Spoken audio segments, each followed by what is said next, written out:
globalization. First of all, what is it?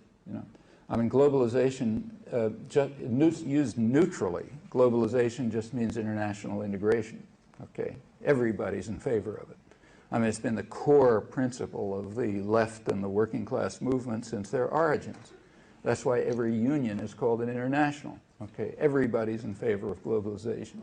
Now, the term has been appropriated by a narrow sector of power and privilege to refer to their version of international integration, the investor rights version. And that makes sense for them to try to to own the term, because anyone who's opposed to their version then becomes anti-globalization, meaning some kind of primitive who wants to go back to the Stone Age or something like that. It's a bad error on the part of the critics of this investor rights version of integration to accept the term anti-globalization. They should not. We're all in favor of globalization. The question is it going to be in the interests of people or in the interests of private power?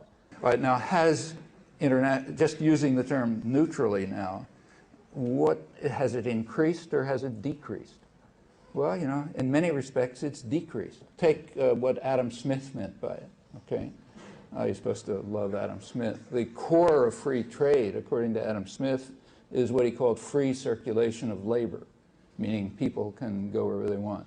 If you don't have that, you can't begin to talk about free trade. Well, if we measure that, what's happened to globalization? Globalization in the sense of movement across borders, that's declined. And in fact, what has increased, on the other hand, by other measures, globalization has increased very fast, like movement of capital. So increase of capital flow across borders has just escalated astronomically in the last 25 years by the breakdown of capital controls. The Bretton Woods system, the preceding 25 years, was based on control of capital movement. By that measure, there's more globalization. You measure by people, less globalization. By capital movement, more globalization. In fact, you see it very dramatically in the U.S.-Mexico relation. So the U.S.-Mexico border, it was militarized in 1994 under Clinton's Operation Gatekeeper.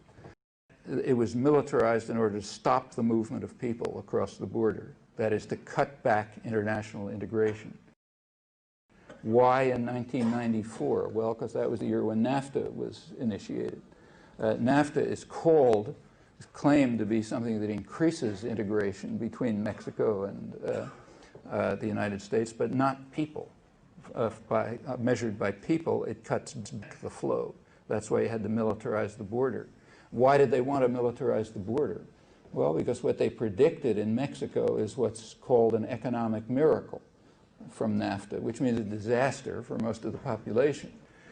Wages have dropped precipitously, investment has declined, and in general it's been a kind of an economic miracle. Economic miracle means that for a small sector of wealthy people and for foreign investors it's fantastic.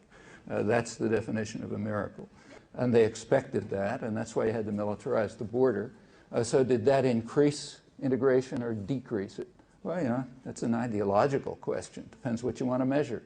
When you militarize a border to prevent people from moving freely, by Adam Smith's measure, it decreases it.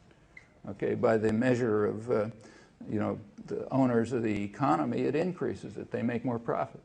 What about trade? Everybody reads that trade increased between Mexico and the United States. Did it? Well, not by Adam Smith's measures. Before NAFTA, in 1993, there was plenty of movement of commodities across the border, but about 50% of it was internal to a firm. Okay, that's not trade. Okay, at least by classical economic measures. That's no more trade than if General Motors moved something from Indiana to Illinois. Well, it was 50% before NAFTA, now it's about 66%. Very little of what's going on across borders is trade in any serious sense. Some things have definitely declined, like movement of people. In the case of NAFTA, not just by accident, by militarizing the border. Just a day or two ago, Bush announced further militarization of the border.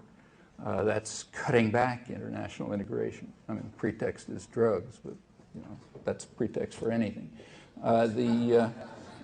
So you just can't answer these questions simply about globalization. There's just too many different ways of looking at it.